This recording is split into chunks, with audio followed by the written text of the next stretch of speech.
Hello and welcome students, আশা করি তোমরা সকলেই খুব ভালো আছো। জ্ঞানজ্যোতি কোচিং সেন্টারের পক্ষ থেকে তোমাদের সবাইকে আরও একবার স্বাগত। তো আমি মীরা ম্যাম, আমি আজকে তোমাদের সেমিস্টার থেকে আবার একটি নতুন টপিক নিয়ে চলে এসেছি। আজকে আমি তোমাদের সঙ্গে যেটি আলোচনা করব সেটা হচ্ছে বাংলা থেকে রূপক অলংকার কাকে বলে এবং এর বৈশিষ্ট্য নিয়ে আমি আজকে তোমাদের সঙ্গে আলোচনা করব। আলোচনাটি শুরু করার পূর্বে তোমাদের ছোট্ট করে একটা ইনফরমেশন দিয়ে দিই। দেখো, বোর্ডের কর্নারে তোমরা দুটো নাম্বার দেখতে পাচ্ছ। এটা হচ্ছে আমাদের জ্ঞানজ্যোতি কোচিং সেন্টারের হেল্পলাইন নাম্বার। এখানে তোমাদের অনলাইনে ক্লাস করানো হয় এবং তার সঙ্গে তোমাদের নোটসও দেওয়া হয়। তোমরা যদি অনলাইন ক্লাস করতে চাও এবং নোটস পেতে চাও তাহলে এই দুটি নাম্বারের সঙ্গে তোমরা যোগাযোগ করো। তাহলে আমি আমার টপিকটি শুরু করছি। প্রথমেই বললাম, আজকে আমি তোমাদের সঙ্গে যেটি আলোচনা করব সেটা হচ্ছে রূপক অলংকার কাকে বলে। দেখো, আমি সংজ্ঞাটা তোমাদেরকে লিখে দিয়েছি। সংজ্ঞাটা আলোচনা করার আগে তোমাদের ছোট্ট করে এক লাইনে ব্যাখ্যা দিই, মানে তোমাদের যাতে কনসেপ্টটা ক্লিয়ার হয়ে যায়। এক লাইনে যদি আমি তোমাদেরকে ব্যাখ্যা দিই, দেখো, দুটা ভিন্ন ভিন্ন কাহিনী, মানে দুটা ভিন্ন ভিন্ন বিষয়, দুটা ভিন্ন ভিন্ন শব্দ যার অর্থ একদমই আলাদা, কিন্তু এখানে কি করছে লেখক, সেই ভিন্ন ভিন্ন শব্দ দুটিকে এক জায়গায় মিলিয়ে দিচ্ছে। এই যে মিল পাওয়া যাচ্ছে, যে এটাকেই রূপক বলছে, মানে দুটোর মধ্যে এক জায়গায় মিলিয়ে দিচ্ছে, মানে দুটোর কাজ এক জায়গায় গিয়েই মিলছে। তো সেটাকেই বলছে হচ্ছে রূপক, যেখানে দুটার একই মিল পাওয়া যাচ্ছে। দেখো, আমরা যদি সংজ্ঞাটা দেখি, সংজ্ঞার মধ্যে আমি লিখেছি যে অর্থ অলংকারে উপমেয় উপমানের সঙ্গে তুলনা করতে গিয়ে এই দুটির মধ্যে অভেদ কল্পনা করা হয় তাকে রূপক অলংকার বলে। আমি যে বললাম কি হলো, শব্দের মধ্যে যে উপমেয়, আমি যে দুটো বললাম ভিন্ন শব্দ, একটা হচ্ছে উপমেয় আর আরেকটা হচ্ছে উপমান। ভিন্ন শব্দ দুটি কি, একটা হচ্ছে উপমেয় আরেকটা হচ্ছে উপমান। এই যে দুটি, এটা তো দুটি একটা ভিন্ন শব্দ, এটাকে কি করছে কবি, দেখো, তুলনা করতে গিয়ে দুটির মধ্যে অভেদ বলতে ভিন্ন নেই, দুটির মধ্যে অভেদ সৃষ্টি করেছে, মানে মিল কটিয়ে দিচ্ছে। এটাকেই বলা হয় এই রূপক অলংকার। দেখো, সংজ্ঞাটা আমি তোমাদের সঙ্গে আলোচনা করে দিলাম। এখন আমি যদি তোমাদেরকে একটু উদাহরণ বলে দিই, দেখো, উদাহরণে আমি লিখেছি দেখিবারে আঁখি পাখি ধায়। দেখো, এই লাইনটার মধ্যে আঁখি যে আছে, আঁখি শব্দের অর্থ কি? আঁখি শব্দের আমরা আঁখি বলতে বুঝি চোখকে বোঝানো হয়, আর পাখি, পাখি বলতে একটা প্রাণীকে বোঝানো হয়, ঠিক আছে? তো আঁখি আর পাখি তো দুটাই আলাদা জিনিস না।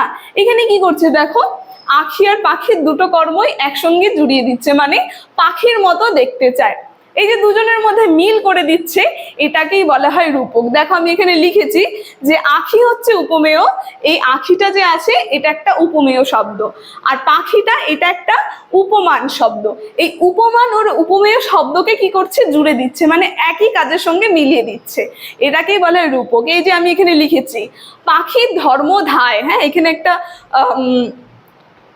পাখির ধর্ম ধায়, এখানে একটা কমা হবে, পাখির ধর্ম ধায়, আর সেই ধর্ম যেন পাখি পেয়ে গেছে, সেই ধর্ম যেন আঁখি পেয়ে গেছে, ঠিক আছে? এখানে আঁখি হবে, সেই ধর্ম যেন আঁখি পেয়ে গেছে।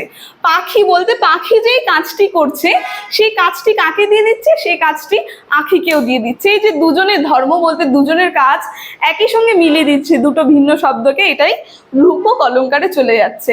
এবার দেখো এর বৈশিষ্ট্য, এর বৈশিষ্ট্যটি আমি লিখিনি, এটা আমি তোমাদের সঙ্গে মুখে আলোচনা করব, তোমরা এটা একটু খাতায় লিখে নেবে। আমি 4টা বৈশিষ্ট্য বলবো, ঠিক আছে?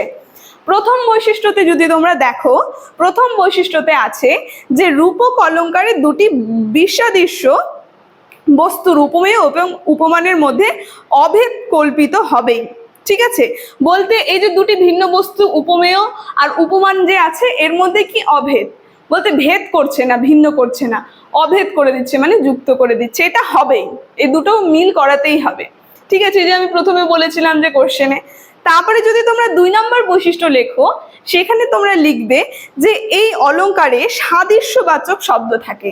সাদৃশ্য বলতে সাদৃশ্যবাচক শব্দ থাকে না, এটা হবে, ঠিক আছে? এই অলংকারে সাদৃশ্যবাচক শব্দ থাকে না, মানে কি? সাদৃশ্য বলতে মিল, মিল শব্দ থাকবে না, ঠিক আছে? দুটো ভিন্ন শব্দ থাকবে কিন্তু দুটো মিলে যাবে, যেরকম আঁখি আর পাখির মতো, মানে উপমেয় উপমান দুটি ভিন্ন থাকবে কিন্তু মিলে যাবে। তারপরে বলেছে এই অলংকারে উপমানকে লক্ষ্য করে ক্রিয়াপদ সংযুক্ত হয়। এই অলংকারে কি হয়, উপমান যে আছে, বলতে এখানে কিন্তু উপমেয় বেশি গুরুত্ব পায় না।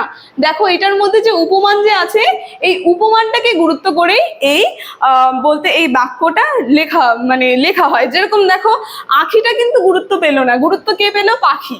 এই পাখির ধর্মটাই আখির চলে গেল, এই যে উপমানের বেশি গুরুত্ব থাকে। ঠিক আছে, এবার 4-এ যদি তোমরা দেখো 4 নম্বর বৈশিষ্ট্যতে তোমরা লিখবে এই অলংকারে উপমেয়ের থেকে উপমানের গুরুত্ব বেশি।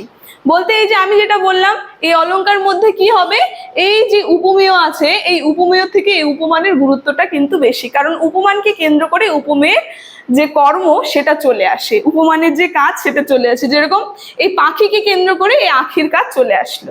তো এইটা ছিল গুরুত্ব। তবে উপমেয় অস্বীকার গোপন লোপ করা যায় না।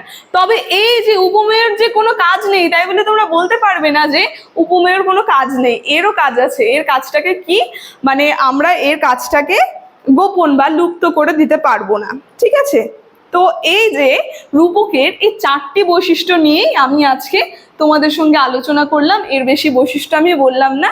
আর রূপক অলংকার থেকে আজকের আলোচনাটি আমি এখানেই শেষ করলাম। ভিডিওটি যদি তোমাদের ভালো লেগে থাকে অবশ্যই like, comment, share and subscribe করে দিও। Thank you.